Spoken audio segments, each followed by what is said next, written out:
In this video, I'm gonna show you how to take this right here and turn it into this right here. All right, so I was contacted by a lady and she was getting married and she was like, is there any way that you can do something with my wedding flowers? I spent a lot of money on them. What can I do? And I was like, I've been waiting for this opportunity. Hell yes, let's go. All right, so first what I do is I find the slab of wood and I go through with my client just to see, like, does this work for you? Do you like this? This is what my thought process is. And we both agreed that this is freaking beautiful. So what I'm doing is I'm doing all of my rough cuts with a circular saw. I'm just cutting stuff down to a roundabout size, kind of staying away from that line, but it makes your slab easier to work with. What you're gonna do first is you're gonna flatten out all of your wood. Up top, I will link a video showing how to flatten wood. Next thing is to get out all of the rot and the soft wood. So places like this, like these crevices, they hold a lot of soft wood and you have to get that out because you don't want the resin bonding to that. All right, so we're putting it in our frame and this thing fits like a freaking glove. I'm actually pouring this slab upside down. It's not meant to go this way. For epoxy, I am using all Promise Epoxy. That's what I use. If you want, here's a 10% off coupon and all the links will be down below. So I'm actually using the tabletop resin for the bottom layer. You cannot pour this resin thick. So I used 2 resins in this video, okay? The color is from Eye Candy, and I will also link that down below. I have a 10% off coupon from them. I love their stuff, and I'm actually Maker of the Month this month. So go check them out. Here's your promo code. All right, now we got the layout. What we're gonna do is drizzle some tabletop resin on top of here so that way nothing floats around when you pour your casting resin, okay? So I'm just kind of drizzling resin over top everything so that way it stays in place. And I really like the layout of this. I was kind of, when she brought me the flowers, I remember she opened the trunk of the car and there was flowers everywhere from like the driver's seat to the trunk of the car. She brought me every flower. All right, so here I use syringes I kind of use gravity and pressure to fill in all the cracks and crevices. If you just try to pour resin in here, it is going to take forever. You got to wait for things to bubble up. It's not going to go all the way to the bottom. So use a syringe and get that pressure in there. Everything that I use is going to be linked down below. A lot of the stuff you can get for like inexpensive prices over on Amazon. All right, so now I am drizzling casting resin. This is a deep pour, and I also get this from Promise Epoxy.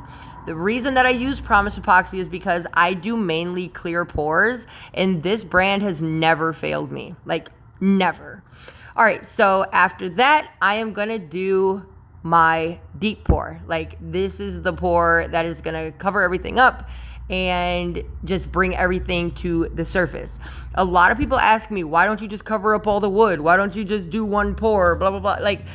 So there's a process to this. And when you're handling something that you can't get back, like if I mess this up, I can't get her wedding flowers back. This is a one and done thing. You know what I mean?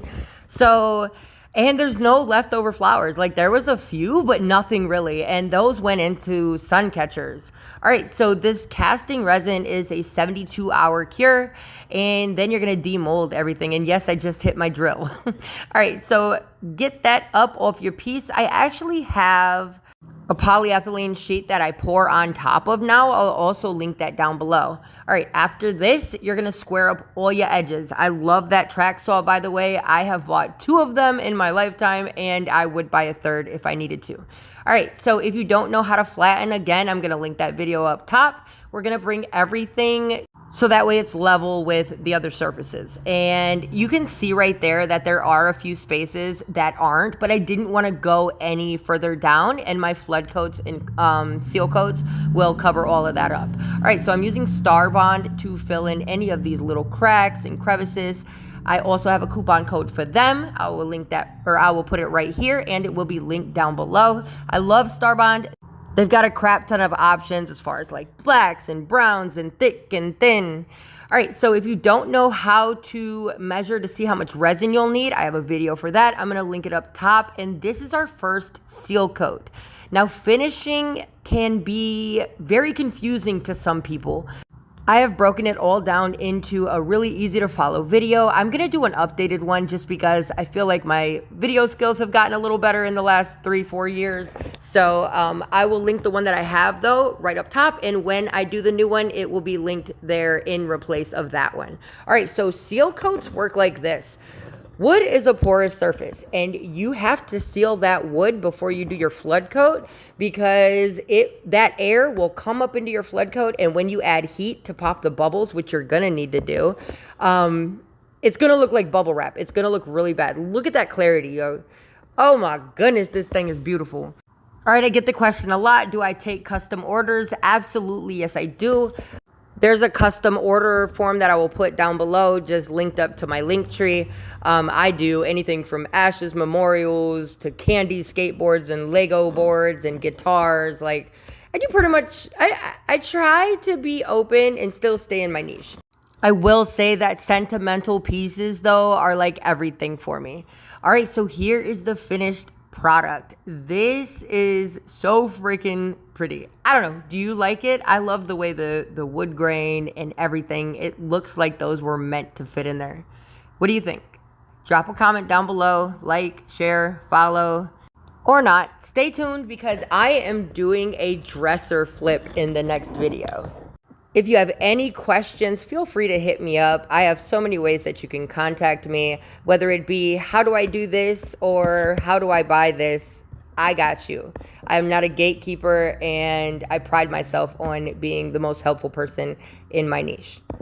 If you want to stay up to date on whatever I'm working on, be sure to follow me over on IG, Facebook, TikTok, as I do post over there daily content. Thanks for watching.